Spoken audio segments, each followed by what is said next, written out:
Hi guys, it's Randy Rubenstein, founder of Mastermind Parenting and host of the Mastermind Parenting podcast. So this is for all my Facebook friends and podcast listeners. And I've been posting in my private groups, so I decided that I'm going to share with you some of the tips that I've been sharing with all my people, because I know right now people are nervous, people are anxious. There's a lot of craziness going on in our world with all things coronavirus, understandably, and I know anxiety is high, and maybe like me, your kids' schools have been canceled, possibly for the rest of the year. All of a sudden we're finding ourselves at am I a homeschool teacher? I always kind of was impressed with people that had it in them to do that, but I didn't sign up for this job, and now it's been assigned to me. And so I wanted to just support you guys and share sort of what my process is, because I'm right there with you. And I just want to say, there has never, me and my husband were talking about it, there's never been a time in the Rubenstein household where we have had more things planned over the next 2 months than any other time in our life. We have had to cancel 5 international trips. We have multiple graduations and rites of passage celebrations and ceremonies. I have a senior in college, a senior in high school, and a child graduating 8th grade. We have had, so much has gone into planning for these next 2 months. So we have graduation ceremonies, we have prom, we have all these trips planned that the kids were taking with school, away from school, last spring breaks, and lots of the special bar mitzvah trip that every grandchild gets to take with my mother-in-law, who takes the kids on this amazing safari. So my son and his cousin are some of the youngest of the grandkids in our family, and he's seen all of the cousins and older siblings go on this amazing trip. That was canceled. College visits. My daughter right now is getting her college acceptances, and she's gotten 2 in the last day. There's been a lot around this college decision for her, and we had said we'll wait till the end of March or April. We'll plan wherever you're considered going, and you'll make an informed decision. She can't visit colleges and make an informed decision because colleges are closed. So there's a lot going on for my family as well. And over the last week especially, I've had sleepless nights, lots of anxiety in the air. So I'm here with you guys dealing with it too. And we've all been cycling through the stages of grief, which denial, anger, bargaining, depression, acceptance. And I think it's easy, and you may be watching this going, oh, wow, 5 international trips. We're talking to my college son and his girlfriend about their last spring break, and they're all going to Cabo, and that's being canceled. And it's so easy to go, what a first world problem. People are closing their businesses. People are dying. It's easy to go to that place. But the thing is, we have to know how to talk about these things. And when we shame or lecture or don't allow these conversations to happen, and don't allow the people and ourselves to go through that cycling of grief, it just causes us all to feel disconnected, and I think to gravitate more to that fear thinking, and go into more of a state of anxiety and panic. So what I want really to convey here is that we're families that can talk about it all, and we can feel all the feelings, and we don't have to shame and blame and push it down and avoid hard conversations. We can do it all, but I think it's helpful to get yourself in the right headspace and to process it yourself. And so I just wanted to provide some tips and tools that I'm using in my own life, with my own family, and with all of my private clients. And it's really feeling supportive and helping us to get into a better headspace and to make decisions that are not from a place of panic.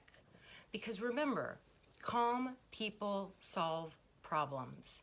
And if you think about it, I said to a mom the other day, I said, I said I was on a podcast, and I said it to the woman who was the host of that podcast. In that interview, I said, I knew that she was a lawyer. And I said, when you went to take that LSAT exam, did you do everything possible to put yourself into the calmest brain state that you could possibly be in when you went to sit for that test? And she was like, absolutely. Like, I prepared for months. I ate just the right things that morning. I did all the things. I said, right, because you knew that the only way to access the most brilliant part of your mind would be to be in a state of calm energy. Because when you're calm, you access your thinking brain, and then you can make clear, informed decisions and solve problems. So on an entrance exam, it looks like you're actually solving the problems. But here in life, we're solving constant problems. What's coming our way each day? And so we have to be like that student who's going and sitting for that entrance exam for college or graduate school. We have to be in a calm brain state. And I think it's super important to process all the things so you know how to talk about it with your kids. So here's all my tips and tools below. And I want y'all to remember that when we're scared to talk about things, then nothing gets solved. And like, I had a mom this morning who was saying her kids yesterday, it was like tons of meltdowns, because kids, especially strong-willed kids, they don't know how to process anxiety. And so as adults, we're like sleepless nights, biting our fingernails, feeling nervous. Behaviors when you see somebody as an adult acting anxious, it elicits like compassion. But with our kids, their anxiety usually shows up in the form of outbursts, anger, dictatorship. When you feel out of control on the inside of your body, you try to control everything on the outside. And so it's easy, I think, to not see their anxious behavior as anxious behavior, and then we find ourselves reacting and no one's working together, and it just puts us all into more of a state of panic and fear. And really, it's like me and my husband were walking the other day, and I said, sometimes I look at the leaders in our world and I'm like, where's the grown-ups? Wait a minute, are we the grown-ups? Oh yeah, we have to be the grown-ups, and the grown-ups have to access the smartest part of our brains. And to be able to do it, we have to stay calm and centered and focused. So some of these things, it's like, yeah, we're going to wash our hands more. Yeah, we're going to practice social distancing. I also want y'all to realize that right now, it's an opportunity for us to practice things that we want to model. So many of us, like one of my most popular blog posts ever was all about how to not raise entitled children. And so when we talk about things like social distancing, when we talk about things like, and our kids may say, like the college kids said, they're like, what if I get the coronavirus, like, I'm not going to die from it. And we're like, yeah, that's true. But when we want to teach them how to think outside of themselves, it's like social distancing. Let's talk about what that means. And you bring it back to home and you talk about their grandparents and you talk about the people in our society who are susceptible to getting seriously sick or possibly dying from being exposed to this illness. And even though you're not at risk, when you travel, when you go out, when you're just thinking about you're not thinking about Mimi and Papa. You're not thinking about Nan and Pops. And so this is a chance for us, this is an opportunity for us to kind of help our kids shift out of themselves, not from a place of lecturing and telling them they're selfish and terrible, but just from a place of curiosity. Like, it doesn't come naturally sometimes for us to think about these things, and this is what this concept means, and this is what it stands for.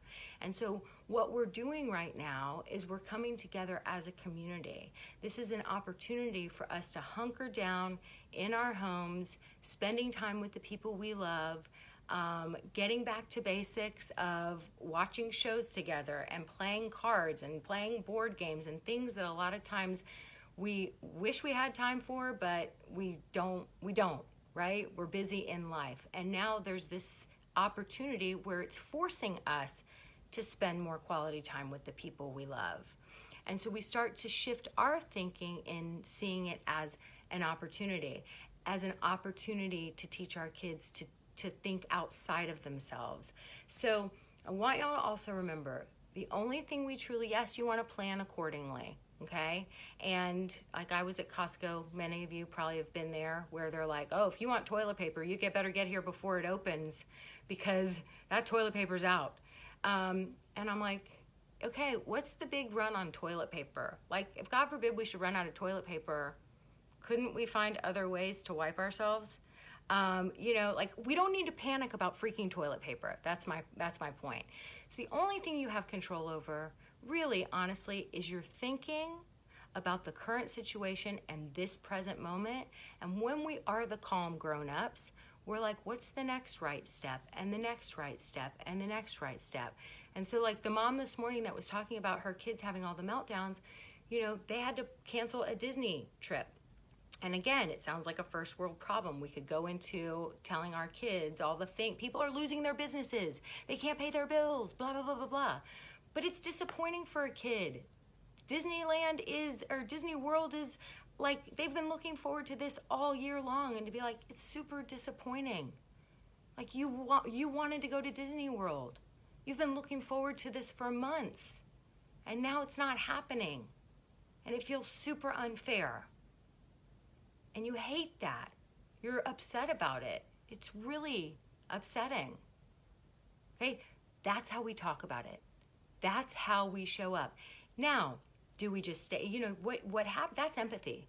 I teach it. It's called the stating the obvious tool. You're super disappointed. You wanted to go to Disney World.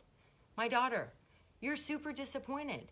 Like, you've been waiting for your senior year, and all of these amazing things that you've been looking forward to are all of a sudden off the table.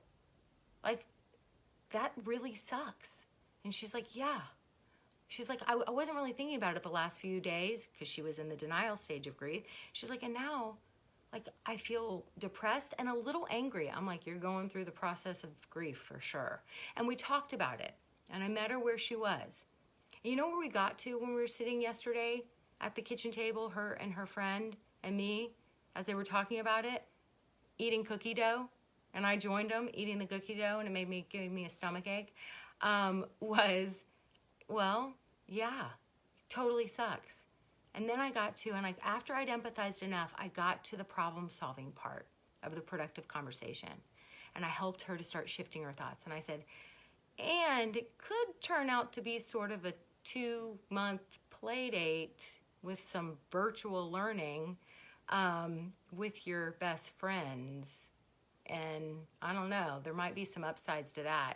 And her friend's like, I was sort of thinking that it's like an extra 2 months of summer with a little bit of learning involved. I was like, I know, it'll be interesting to see how that plays out, and if it plays out to be sort of awesome at times. So we started to get to that place, but I had to empathize first. I had to meet them where they are. And we're teaching our kids, you can feel all the feelings. You're not going to die from disappointment.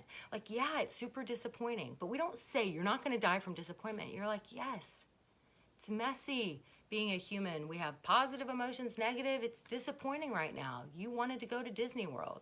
So we're allowing it all. That's what we're doing. We're families that can talk about anything and everything. It's all allowed. And what I know is, and what this time is forcing us to do, it's forcing us to hunker down with the people we love, to think about things outside of ourselves, to work together as communities, to make time for things that we've sort of maybe had on our to-do list but haven't gotten around to getting to, and now we're being forced to get to them. There's going to be positive things that come from this experience, and we can have moments of boredom. We can do it all. Okay, we can do it all. When we start to look at the hard things in life as opportunities rather than just things that take us back, and the world's never going to be the same as we know it. The world may never be the same as we know it. We may remember this time as, the 2020 pandemic. just like the Great Depression and all those things. And humans are meant to, we're adaptable. That's what we know. That's what history has told us. We're adaptable. And we have to show up as the grown-ups. And we have to remain calm and do all the things of putting on our own oxygen masks and lead the people and managing our own anxieties, because they will feed off of our energy. There's never been a more important time for us to model that than right now.